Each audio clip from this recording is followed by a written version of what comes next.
So after you drain the coolant, which you have to take off the lower radiator hose, Subaru's great design.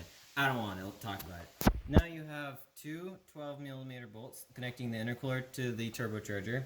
You have another 12mm bolt mounting the intercooler on the other side, and then two 10mm bolts holding the blow-off valve on.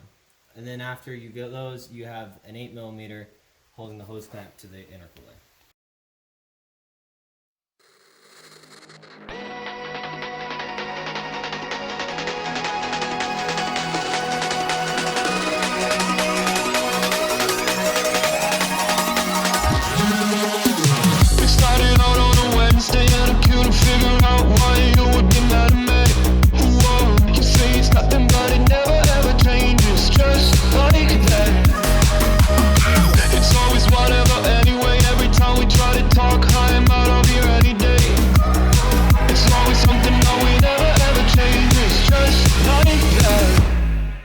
The shivers whenever I'm thinking about you.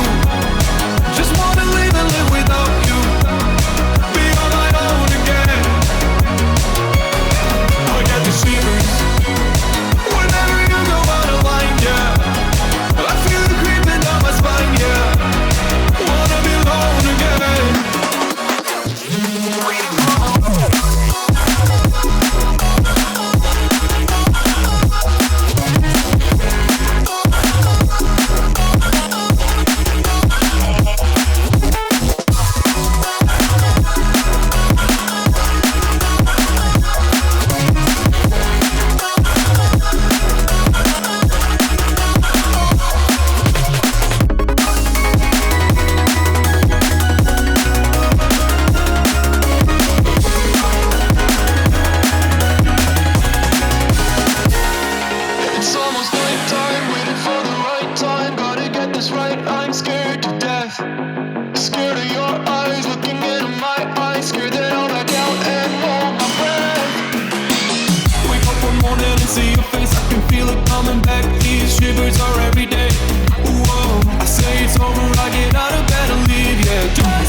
Are you happy now?